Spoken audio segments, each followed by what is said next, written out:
بطور مسلمان اس دنیا میں ہمارے لیے عملاً حقیقتاً جو رول ماڈل ہستی ہیں وہ حضرت محمد صلی اللہ علیہ وسلم ہیں۔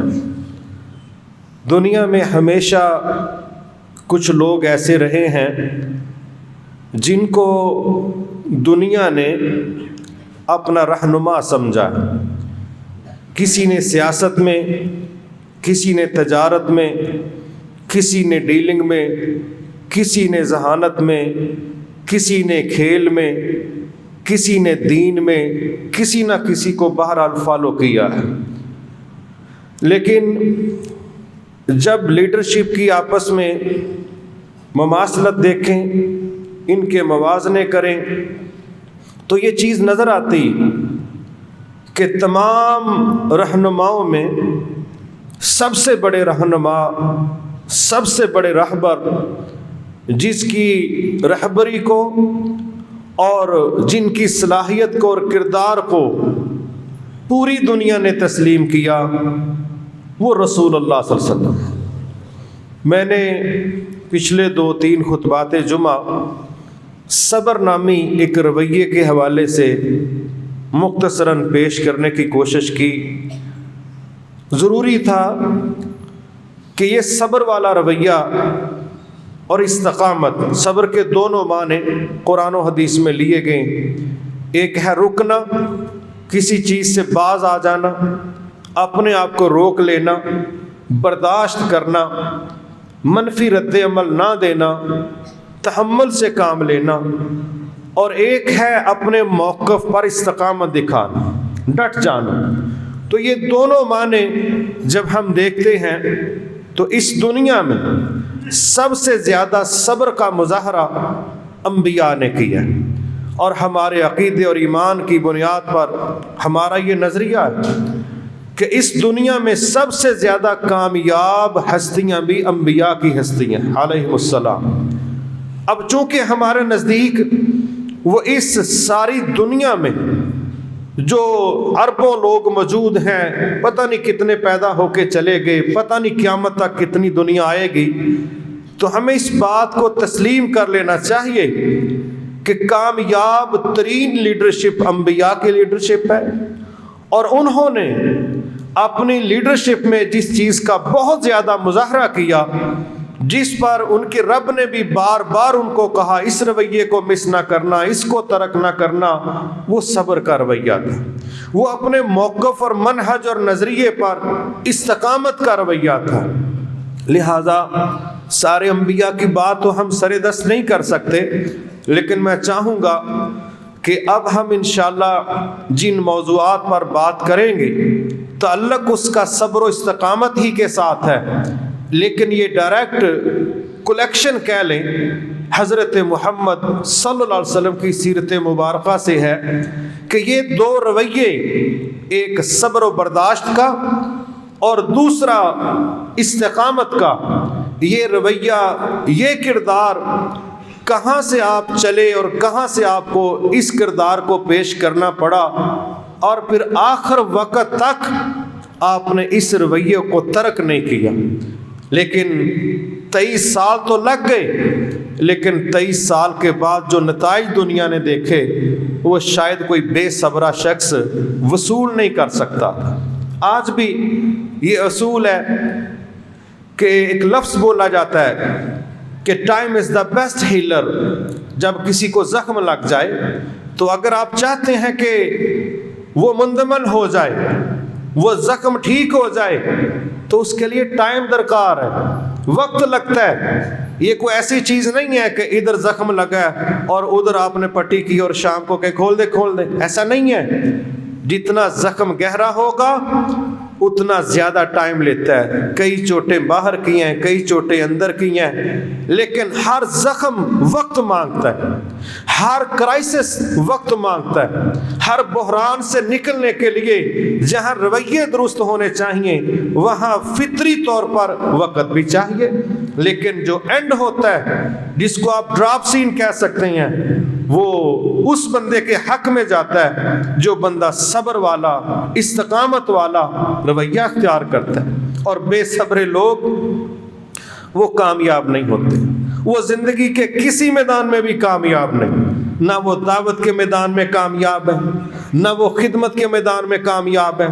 میں کہتا ہوں وہ تو چیزیں ہی بڑی دور کی ہیں. بے صبرہ بندہ عبادت میں بھی کامیاب نہیں. حالانکہ اس کا پرسنل میٹر ہے نا، ٹھیک ہے، دعوت، خدمت، جہاد یہ باہر کے کام ہیں، تھوڑا سا معاشرے سے تعلق رکھتے ہیں. بے صبرہ بندہ عبادت میں بھی فیل ہو جاتا ہے. اور اس کی میں ایک دو مثالیں دیتا ہوں. میں نے یہ چیزیں مشاہدے میں دیکھی ہیں، اللہ میں معاف فرمائے. ابھی چند دن پہلے ہم ایک جگہ گئے تو ٹھیک 1 منٹ اوپر ہوا ہے، 1 منٹ نماز سے، تو باہر سے ماشاءاللہ 5 وقت کے نمازی تشریف لائے، اور جس باڈی لینگویج کے ساتھ اس نے ہم سب کو دیکھا ہے نا، تو اس کا بس چلتا تو شاید آنکھوں سے ہی فائرنگ کر کے ہمیں ہلاک کر دیتا. اور دلیل کیا تھی؟ 1 منٹ اتنے ہو گئے. بھائی پول ٹک گیا تو 1 منٹ اتنے ہو گئے. تو امام بندہ ہے کہ ٹائم پیس دی سوئی. اتنا اس کا دماغ آؤٹ آف کنٹرول ہو گیا کہ ماشاءاللہ اس کو یہ یاد ہی نہیں رہا کہ یار 1 منٹ اوپر ہو گیا، کیا ٹائم بم لگا تھا یہاں پر، کہ ہم نے سارے مسلمان نے جتنے کھڑے ہیں سب کو ہم نے سست بھی سمجھ لیا، نکما بھی سمجھ لیا، گناہگار بھی سمجھ لیا. اور اصل وائرس کیا تھا کہ میری طبیعت میں یہ نہیں تھا. امام ہے نہیں ہے، کتنے لوگ ہیں 1 منٹ اوپر ہونے کا تصور نہیں. ایک دفعہ نظر مارتے ہیں چاروں طرف، قاری صاحب نہیں آئے انہوں دا کسب ہی ہے، چلو کیوں وہ جماعت کراؤ، وہ کہیں دابا مار کے جماعت کروا لیتے. ماشاءاللہ کس دین کو ہم لے کے چل رہے ہیں. رسول اللہ صلی اللہ علیہ وسلم جب تک نکلتے نہیں تھے صحابہ کھڑے نہیں ہوتے تھے 2 4 5 منٹ. میں نہیں کہتا وقت کی پابندی ہی ہونی چاہیے، لیکن یار کوئی برداشت بھی کوئی چیز ہوتی ہے، کوئی تحمل اور صبر بھی طبیعتوں میں ہوتا ہے کہ ہم جب دنیا کی ضرورتوں کے لیے کسی شادی بیاہ میں جاتے ہیں، کیا 2.5 گھنٹے چند ٹکڑوں کے لیے ذلیل ہو کے بیٹھ نہیں جاتے ہم؟ کسی کی جرت ہے جا کے دولہے کو بات کرے یا دولہے کے باپ کو کوئی بات کرے؟ نہیں، وہاں اس طرح بیٹھے ہوتے ہیں جیسے پیدا ہی آج کے دن کے لیے ہوئے ہیں. نہ ان کو پہلے زندگی میں کوئی کام تھا، نہ اس کے بعد کوئی کام ہے. مگر قاری صاحب 1 منٹ لیٹ ہو گئے تو قاری نے ہن زمین چواڑنا بڑا ضروری ہے، ورنہ کتے نمازی گناہگار نہ ہو جاؤ. کیونکہ ان لوگوں نے تو ملک چلانا ہے، ان لوگوں نے تو ملک بنایا، یہ تو ساری زمین و آسمان کا نظام سنبھالے بیٹھے ہیں، یہ تو 1 سیکنڈ کی چینج برداشت نہیں کرتے. اس طرح کے لوگ گھروں میں بھی ہٹلر ہی ثابت ہوتے ہیں. معاشرہ اس طرح چل نہیں سکتا. لیکن یہ بے صبری. ابھی نماز تھوڑی سی لمبی ہو گئی ہے، چلو پہلے ادھر مصیبت پڑ گئی تھی کہ قاری لیٹ ہے، اب قاری نے 4 آیات زیادہ پڑھ دی ہیں، قاری دی پھر کم وقتی آ گئی. خیر تے ہے وے ماشاءاللہ تراویاں شروع ہو گئی ہیں نے بھائی جی، ہاں تے سمجھے آج تراویاں شروع ہو گئی ہیں. قاری نے کل ہی کتے کھلونا ہے بچارے. یہ ہماری طبیعتوں کی جو تیزی ہے، یہ بے صبری. 2 آیات زیادہ پڑھیں وہ چبھنا شروع ہو جاتی ہیں. 1 منٹ کوئی بندہ لیٹ ہو گیا وہ عذاب بن جاتا ہے. تو میں نے یہ سادہ مثال دی ہے، آپ اندازہ کریں کہ ایسے لوگ کہاں فٹ ہوں گے، معاشرہ کیسے ان کو لے کے چلے گا. کیا ان سے کمی کوتاہیاں نہیں ہوتی؟ کیا یہ کہیں لیٹ نہیں ہوتے؟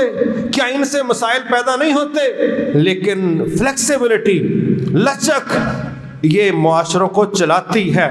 اور شدت اور کرختگی یہ گھر بھی توڑتی ہے، دوست بھی توڑتی ہے، رشتے بھی توڑتی ہے، حتیٰ کہ یہ چیزیں تو ملک توڑ دیتی. اس لیے صبر آپ کو زندگی کے تمام شعبوں میں کامیابی دے گا، اور بے صبری جگہ جگہ آپ کو شرمندگی کا باعث بننا پڑے گا. اللہ تعالیٰ اس سے محفوظ فرمائے.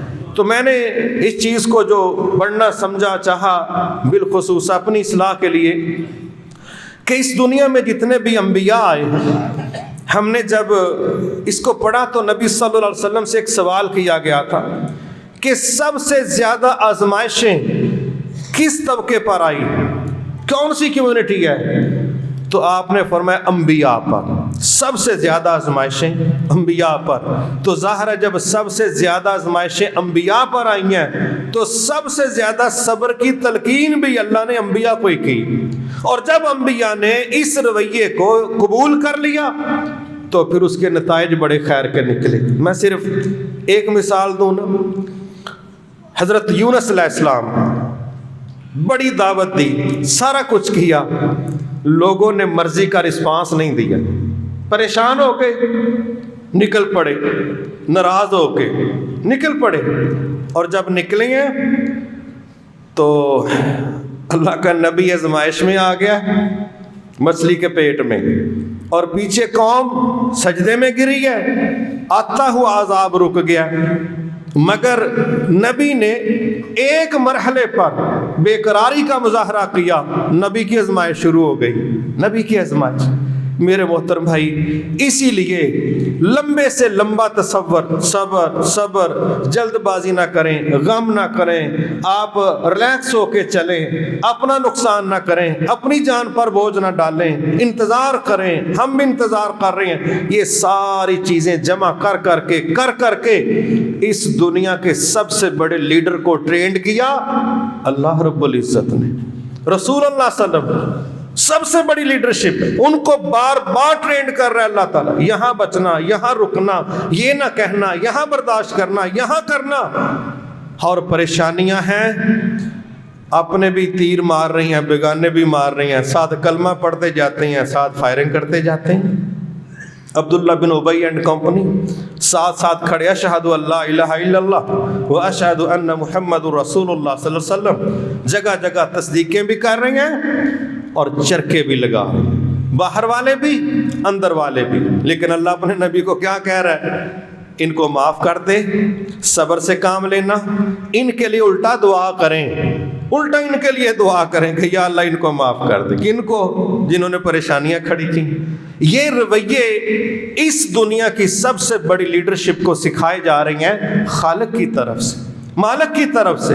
تو اگر رسول اللہ صلی اللہ علیہ وسلم کو اس رویے پر بہت زیادہ ٹرینڈ کیا جا رہا ہے تو لقد کان لکم فی رسول اللہ اسوۃ حسنہ، تو آپ کے پیروکاروں کے لیے بھی یہی نمونہ ہے کہ ہم نے بھی اگر آگے بڑھنا ہے تو ہمارے لیے بھی، ہم 3 بندوں کو لے کے چلتے ہیں تب بھی، ہم ایک فیملی کو لے کے چلتے ہیں تب بھی، ہم ایک ادارہ لے کے چلتے ہیں تب بھی، ہم قوم لے کے چلتے ہیں تب بھی، بہرحال جو بندہ بھی لیڈ کر رہا ہے اس کو صبر و تحمل سے ہی چلنا پڑے گا تو زیادہ اچھا چل جائے گا۔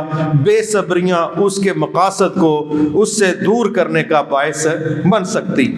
اب دیکھیں، بعض لوگ ہوتے ہیں وہ بچپن سے ہی ایک لفظ بولا جاتا ہے، یہ تو جی سونے کا چمچ منہ میں لے کے پیدا ہوا ہے۔ کیا مطلب ہے؟ کہ جب یہ پیدا ہوا تھا اس کی فیملی، اس کی گراؤنڈ اس وقت بنی ہوئی تھی، تو انہوں نے زیرو سے شروع نہیں کیا، یہ تو پہلے ایک فاؤنڈیشن پہ کھڑے تھے، تو ان کا تو اتنا کمال نہیں ہے، کمال تو اس بندے کا ہے جو زیرو سے چلا ہے، زیرو سے چلا اور یہاں پہنچا ہے۔ اس کی مثال اکثر دی جاتی ہے، آپ نے نام سنا ہے، سکندر اعظم کی بات کی جاتی ہے، کبھی الیگزینڈر کی بات کی جاتی ہے، یہ وہی چیزیں ہیں۔ تو موازنہ کیا جاتا ہے الیگزینڈر میں اور عمر فاروق رضی اللہ تعالیٰ کو۔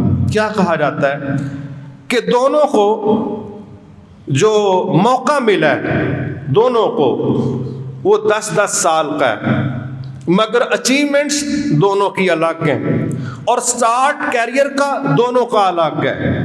عمر فاروق رضی اللہ تعالیٰ عنہ اپنا کیریئر سٹارٹ کر رہے ہیں اونٹ چرانے سے، وہ اونٹ چرا رہے ہیں، 10 سال کا وقت ہے، اور 20 لاکھ مربع میل کا علاقہ فتح ہو رہا ہے، اور زیرو سے کیریئر شروع کیا ہے۔ اور الیگزینڈر ہے،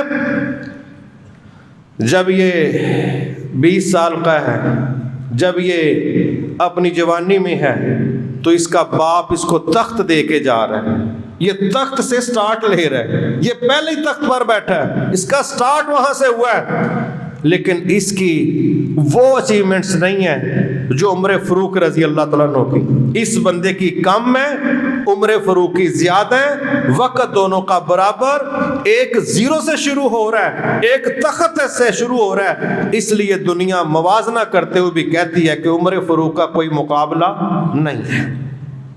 یہ دیکھا جاتا ہے۔ اب ہم جس ہستی کی بات کرنے جا رہے ہیں، آپ ان کی پریشانیوں کو سمجھیے گا بھی اور اپنی زندگی میں اپلائی کر کے اپنے آپ کو ٹرینڈ کیجیے گا، بالخصوص اس بات پر کہ امام ابن کثیر رحمۃ اللہ علیہ بڑی کتابیں لکھی، ان کی تفسیر ابن کثیر بڑی معروف ہے دنیا میں۔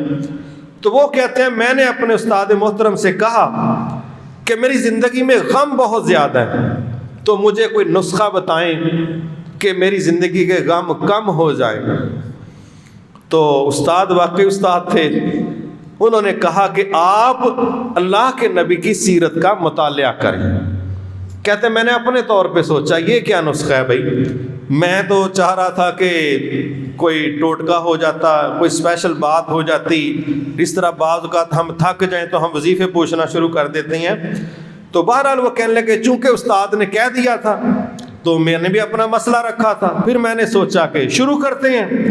کہتے ہیں جب پھر میں نے اللہ کے نبی کی سیرت مبارکہ کو پڑھنا شروع کیا تو کیا سمجھ آئی ہمارے غموں کی کیا حیثیت ہے۔ غم تو سارے ادھر جمع ہیں، ہمارے غم کا کیا لیول ہے، کیا گراف ہے، کیا حجم ہے، کیا حیثیت ہے۔ جتنے غم اللہ کے نبی کو دیکھنے پڑے، ہم تو ہم ہی اپنے غموں کا تذکرہ کرتے ہیں، ان کی تو ویلیو حیثیت ہی کوئی نہیں بمقابلہ رسول اللہ صلی اللہ علیہ وسلم۔ تو یہ اصول ہے انسانوں کا، جب اپنے سے زیادہ تکلیف میں وہ کسی کو دیکھتا ہے تو ساتھ ہی وہ ریلیکس ہو جاتا ہے۔ مجھے یاد ہے ہم ایک دفعہ عمرے پہ گئے تو جس کمرے میں ہم ٹھہرے اسی پہ ڈسکا کے لوگ ٹھہرے، بائی چانس پتہ نہیں ان کو کیا پرابلم تھی ایئرپورٹ پہ، تو انہوں نے ہمیں رات 2 بجے سے لے کے صبح 10 بجے تک ہم لائن میں کھڑے رہے، نہ واش روم نہ کوئی سٹنگ، لائن میں کھڑے ہو کے تقریباً یہ 10 گھنٹے کا وقت جب ہم نے وہاں گزارا تو ظاہر ہے کھڑے ہو کے بندے کی کیا حالت ہو جاتی۔ تو جب ہم ہوٹل میں پہنچے تو دوسرے دن ایسے ہی باتیں چھڑ گئیں، تو ڈسکا کے کچھ لوگ تھے کہنے لگے اساں ایتھے کی ہونا ہے، اے انج رب دے گھر دی خدمت کردے نے، راتی اسی 8 گھنٹے ایئرپورٹ تے کھلوتے رہے۔ میں کہا تسی 8 گھنٹے کھلوتے رہے، اسی 10 گھنٹے کھلوتے رہے۔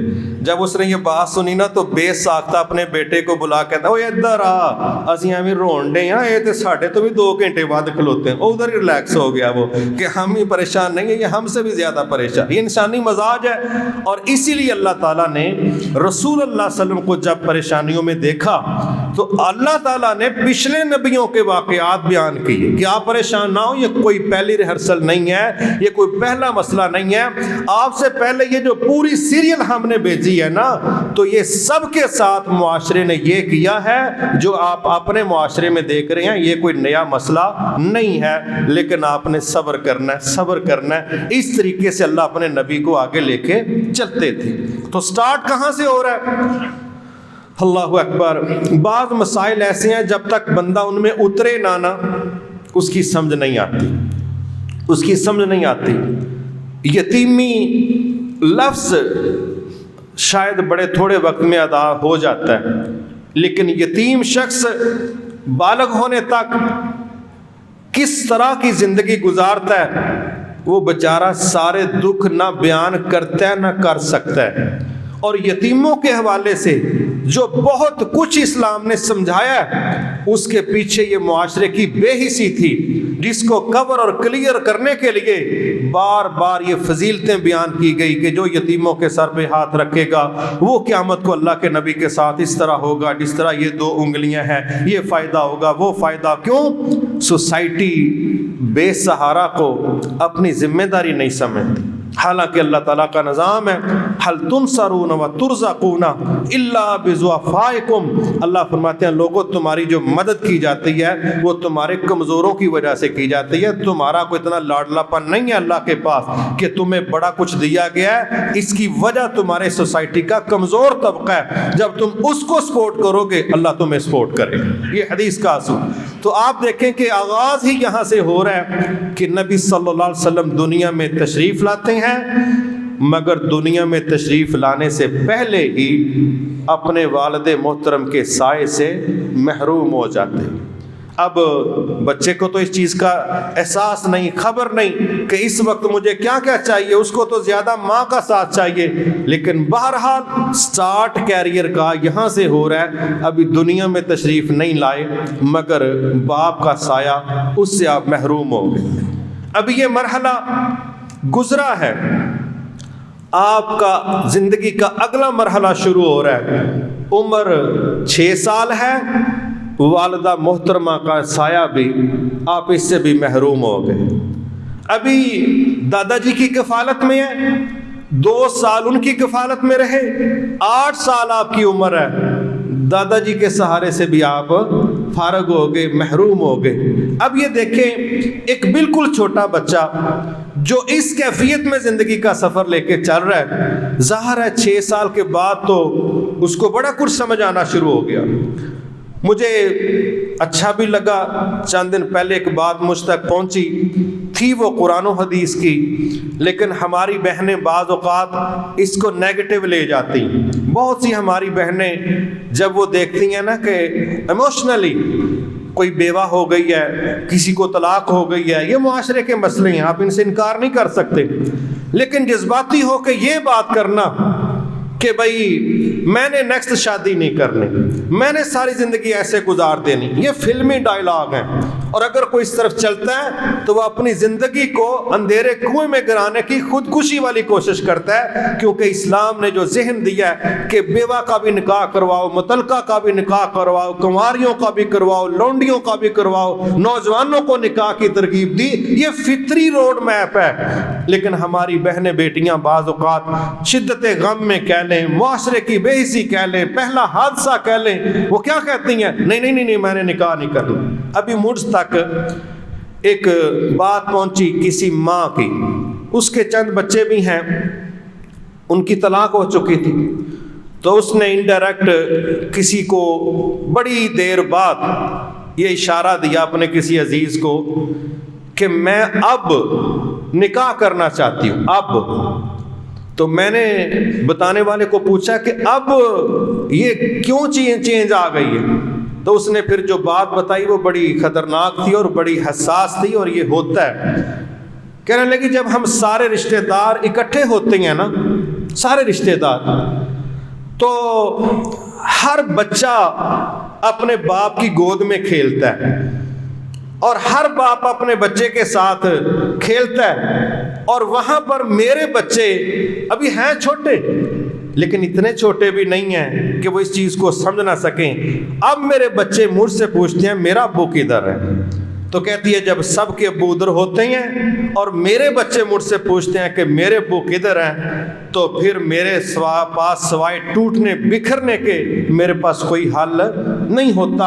اب میرے ذہن میں یہ بات ہے کہ اگر میں نکاح کر لیتی ہوں تو چلے ابھی یہ بچے ہیں، ان کے دماغ میں ایک والد کا امیج شاید فٹ ہو جائے، اور یہ جو جملہ ہے کہ ہمارا باپ کہاں ہے، شاید مستقبل کی بڑی پریشانی سے میں بچ جاؤں۔ اب جب فطری طور پہ ایک ڈیمانڈ آئی ہے تو ہم نے پھر معاشرے کو فیس کرنا سیکھنا شروع کر دیا ہے، لیکن حقیقت واللہ یہی ہے جو اسلام نے بتائی ہے۔ یہ ہمیں حادثوں کے بعد سمجھ میں آئے یا حادثوں سے پہلے، صحیح نظام وہی ہے جو رسول اللہ صلی اللہ علیہ وسلم کا دیا۔ تو یہ باپ کا سر پر نہ ہونا، یہ 5 سال کا بچہ، 4 سال کا بچہ، 6 سال کا بچہ یہ کمی کو محسوس تو کرتا ہے، لیکن وہ شاعروں کی طرح شاید بیان نہیں کر سکتا، شاید وہ کسی مبلغ یا مقرر کی طرح اظہار نہیں کر سکتا کہ میرے ساتھ بیت کیا رہی ہے، میری بیک پہ کوئی نہیں ہے، بچے مجھے کیوں مارتے ہیں، اسکول میں مجھے لفٹ کیوں نہیں ملتی، میرے کھلونے کیوں نہیں آ رہے، میرے نخرے کوئی نہیں اٹھا رہا، میں کس کی گود میں سر رکھ کے رہوں۔ یہ باتیں وہ ہیں جو یتیم بچہ محسوس کرتا ہے، لیکن اس کو کوئی گود ایسی ملتی نہیں ہے جہاں وہ سر رکھ کے بیان کر سکے۔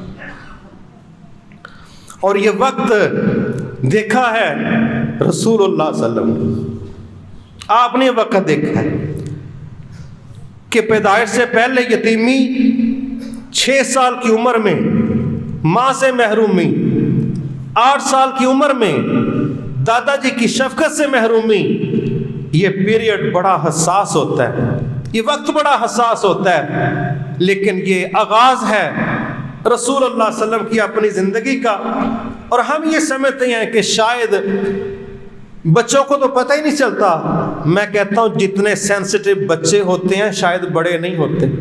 آپ بچوں کو بڑوں کی موجودگی میں، مہمانوں کی موجودگی میں صرف گور کے دیکھ لے، کہیں کچھ بھی نہ، آپ کا بچہ پورا آپ کو سمجھائے گا موڈ آف کر کے کہ آپ نے اس کی انسلٹ کی ہے۔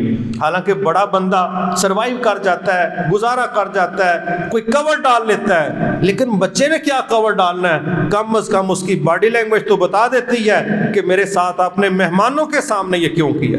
تو یہ وہ پیریڈ تھا جہاں سے رسول اللہ صلی اللہ علیہ وسلم اپنی زندگی کا آغاز کر رہے ہیں۔ میں اس کو شارٹلی بیان کرتا ہوں۔ آپ تھوڑا آگے گئے ہیں، ابھی عمر 20-25 سال ہے، آپ نے پھر اس دوران تجارت کو باقاعدہ بطور پروفیشن قبول کیا، اور فارغ وقت ضائع کرنے کی بجائے آپ نے کوشش کی کہ میں اس میں کوئی اپنی ورتھ بناؤں، کوئی اپنے پاؤں پہ کھڑا ہوں۔ اور اس سے پہلے وہ وقت بھی دیکھا گیا کہ آپ نے باقاعدہ مزدوری پر لوگوں کی بکریاں چرائیں۔ آپ جنگل میں سے گزر رہے تھے تو کسی نے کہہ دیا کہ میں پیلو، وہ ہوتی ہے ایک بوٹی باہر، تو وہ پیلو میں توڑ کے کھانا چاہ رہا ہوں۔ آپ نے کہا وہ جو بلیک کلر کے ہیں نا وہ کھانا، وہ میٹھے ہوتے ہیں۔ تو وہ بندہ کہنے لگا آپ کو کیسے پتہ ہے؟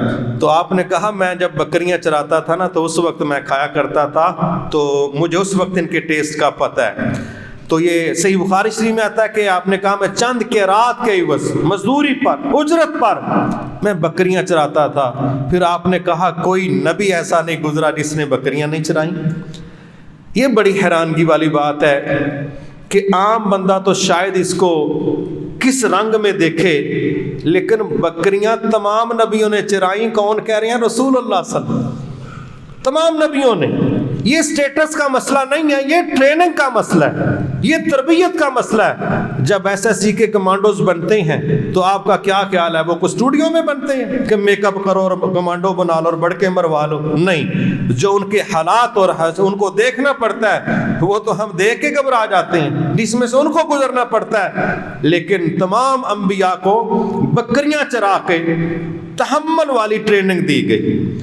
ہمیں خود یاد ہے جب میں خود بکریاں چرایا کرتا تھا تو ہمیں یہ سمجھایا جاتا تھا کہ یہ نازک سا جانور ہے اور آپ نے نہ کوئی اس پر تشدد والا رویہ اختیار نہیں کرنا، اور کبھی کبھی تنگ آ کے چھوٹی تھوڑی سی زور سے لگا دینی، وہ بکری نے ساتھ ہی لنگڑانا شروع کر دینا، ادھر اس نے لنگڑانا، ادھر گھر والوں نے پھر ہماری کلاس لینا شروع کر دینی کہ انج چاری دیا نے بکریاں۔ تو ہم یہ چیز کو دیکھ رہے تھے کہ ان میں کیا رنگ ہے۔ ان میں بہت بڑا جماعت کو چلانے کا ایک ورکشاپ کا ماحول دیا جا رہا ہے۔ جو لوگوں نے بکریاں چرائیاں ان کو پتہ ہے، ان میں حدیث میں بھی یہ چیزیں آتی ہیں۔ آپ نے ایک جگہ کہا کہ جو بکری ریوڑ سے الگ ہو جاتی ہے وہ بھیڑیے کا شکار ہو جاتی۔ مثالیں کیوں بکریوں کی دے رہے ہیں؟ خود بھی چرائی ہیں، سامنے بھی چرانے والے ہیں۔ آپ ان کو کہہ رہے ہیں کہ جو بکری ریوڑ سے الگ ہو جاتی ہے اس کو جس طرح بھیڑیا اشک لیتا ہے، اسی طرح جو شخص جماعت سے ہٹ جاتا ہے شیطان اس کو اشک لیتا ہے۔ اور ہم نے اپنی آنکھوں سے دیکھا کتنے لوگ کمزور تھے، جب وہ جماعت میں چلے تو اللہ نے ان کو بڑا کچھ عطا کیا۔ جب وہ جماعت سے ہٹ کے کوئی شوٹنگ کے چکروں میں آئے، بس ایک دو ڈرامہ ہی کر سکے، اس کے بعد نہ ڈرامہ چلا، نہ شوٹنگ چلی، نہ کریکٹر، نہ ڈائریکٹر، سب فارغ ہو گئے۔ رسول اللہ صلی اللہ علیہ وسلم کہہ رہے ہیں کہ شیطان کے شر سے بچنے کے لیے جماعتی زندگی ضروری ہے۔ ید اللہ علی الجماعت، اللہ کا ہاتھ جماعت پر ہے۔ بکریوں میں سے کوئی بکری ہے، اس کی نیچر ہے، اس نے ایڈوانس ہو کے چلنا ہے، آپ جتنی مرضی محنت کریں اس نے آگے آگے دوڑنا ہے۔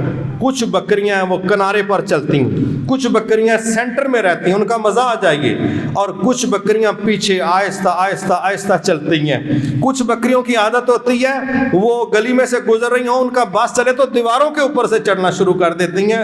اتھری قسم کی بکریاں بھی ہوتی ہیں۔ تو جماعتی زندگی میں یہ سارا مزاج نظر آتا ہے، لیکن سب کو تحمل سے ڈیل کرنے کے لیے اللہ تعالیٰ اپنے نبی سے بکریاں چروا کے سب کو ایک برداشت والے رویے رویے کے ساتھ مینج کرنا سکھا رہا ہے، اور جو یہ رویہ اختیار کر جاتا ہے پھر ظاہر ہے صبح بکریاں چرانی ہیں، شام کو چرانی ہیں، یہ دوڑاتی بھی بڑی ہیں، بگاتی بھی بڑی ہیں، اور پھر بعض اوقات تو لوگوں سے رویہ بھی مختلف قسم کا فیس کرنا پڑتا ہے۔ لیکن یہ وہ ورکشاپ ہے جو رسول اللہ صلی اللہ علیہ وسلم کہہ رہے ہیں سارے نبی اس ورکشاپ سے گزرے ہیں، سب کو یہ ٹریننگ سیشن لینا پڑا ہے، اور جو بندہ ان میں سے اچھے طریقے سے گزرتا ہے، پبلک ڈیلنگ کا یہ بہت بڑا فن ہے۔ بہرحال جو نبیوں نے لیا، لیکن رسول اللہ صلی اللہ علیہ وسلم نے بکریاں چرائیں، اور میں حیران ہوتا ہوں کہ بعض لوگ اس طرح کا کام ماضی میں کریں نا تو بتاتے ہی نہیں، شرماتے ہیں، کیا سمجھتے ہیں سٹیٹس کا مسئلہ ہے۔ نہیں تو ہاتھی چارنا سے پہلا لوکی بکریاں چار، تیرے سٹیٹس دا مسئلہ ہے، تو پیدا ہی مطلب پراڈو میں ہوا تھا۔ ایویں ہی اپنے آپ کو احساس کمتری میں مبتلا کر کے کہنا کہ میرے ماضی کا کسی کو پتہ نہ چل جائے۔ مزدوری اللہ کی قسم تانا نہیں ہے، مزدوری تانا نہیں ہے، محنت عظمت ہے، اعزاز ہے، کردار ہے، کمال ہے۔ خرابی تو کرپشن ہے، خرابی تو لوگوں کی جیبیں کاٹنا ہے، لوگوں کا ناحق مال کھانا ہے، خرابی تو چوریاں کرنا ہے، خرابی تو کسی کا حق کھا جانا ہے۔ محنت مزدوری یہ اعزاز ہے۔ اس پر رسول اللہ صلی اللہ علیہ وسلم نے ایک بندے کا ہاتھ پکڑ کے کہا الکاسب حبیب اللہ، جو ہاتھ سے محنت کرنے والا یہ اللہ کا دوست ہے۔ تو اللہ کی دوستی پر فخر کرنا چاہیے، شرمندہ نہیں ہونا چاہیے۔ شرمندہ ان کو ہونا چاہیے جو لوگوں کا مال کھاتے ہیں، جو کرپشن کرتے ہیں، ان کو شرمندہ ہونا چاہیے۔ اپنی مزدوری پر فخر سے بیان کیا کریں میں مزدوری کرتا ہوں، انشاءاللہ اللہ تعالیٰ آپ کے رزق میں برکت بھی دے گا، اور یہ بات نظر جھکانے والی نہیں ہے، سر اٹھا کے چلانے والی۔ تو یہ میں نے ایک مثال دی۔ اب رسول اللہ صلی اللہ علیہ وسلم کی شادی ہوئی ہے 25 سال کی عمر میں اماں جی خدیجہ رضی اللہ تعالیٰ عنہ کے ساتھ۔ مختصر میں اس کو آگے لے کے چلتا ہوں۔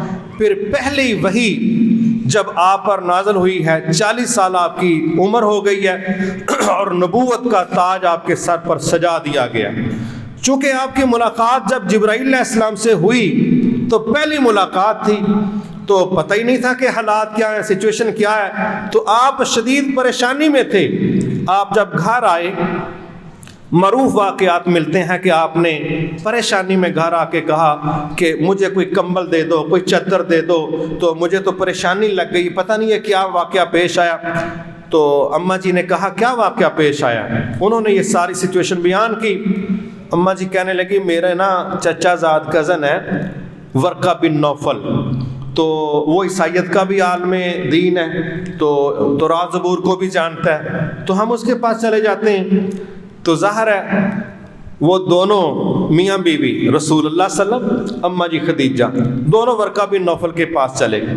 جب ورقہ بن نوفل کے پاس گئے تو ورقہ بن نوفل نے ساری بات سنی، کہنے لگا بھتیجے یہ تو وہی عزت والی ہستی ہے جو اس سے پہلے عیسیٰ علیہ السلام پر اور موسیٰ علیہ السلام پر آ چکی، تو کاش اس وقت میں جوان ہوتا، موجود ہوتا جب آپ کی قوم آپ کو آپ کے گھر سے باہر نکال دے گی، کاش میں اس وقت موجود ہوتا تو میں آپ کی زبردست مدد کرتا۔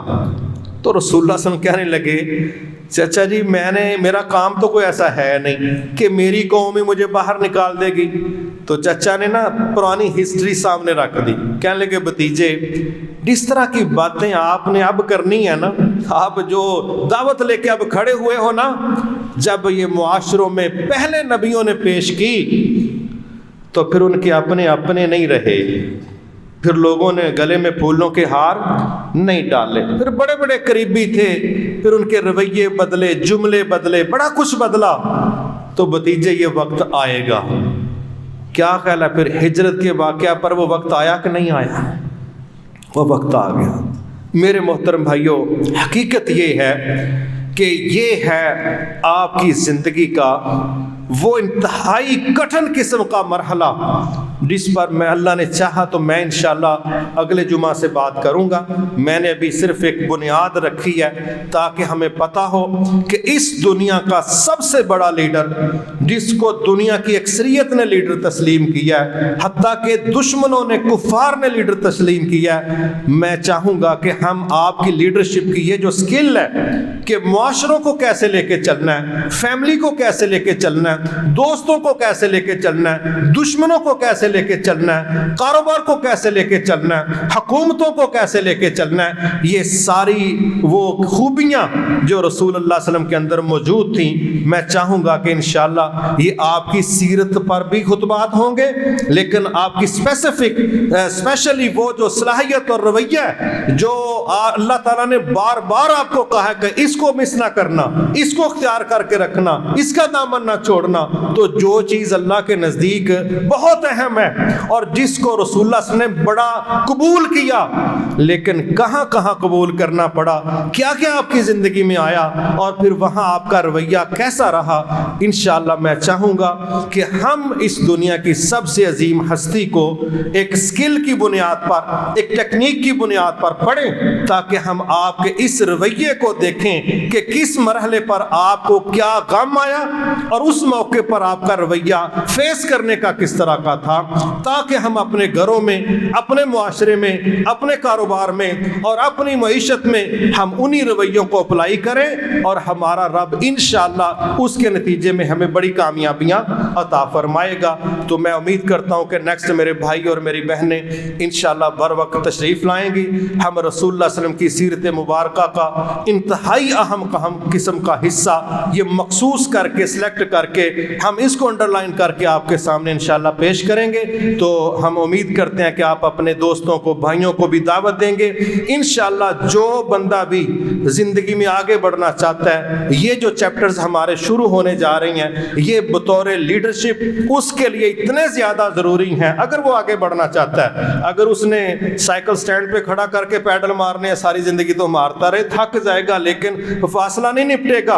اگر وہ بڑھنا چاہتا ہے تو جو چیز انشاءاللہ ہم نیکسٹ خطبات میں پیش کریں گے, بیسکلی یہ سیرت النبوی سے لیڈرشپ کا وہ اصول ہے کہ جو دنیا اختیار کرے گی تو آگے بڑھے گی, اگر اس کو کوئی مس کر دے گا, ڈینائی کرے گا, وہ بندہ فیل ہو جائے گا. اس لیے اپنی دنیا اور آخرت کو کامیابیوں کی طرف لے جانے کے لیے اس رویے کو سمجھ کے لے کے چلنا, تاکہ ہم اپنے گھروں میں بھی فیل نہ ہو, اپنے دوستوں میں بھی فیل نہ ہو, اپنے بزنس میں بھی فیل نہ ہو, اور جو ذمہ داری ہمیں ملی ہے ہم وہاں پر بھی فیل نہ ہو.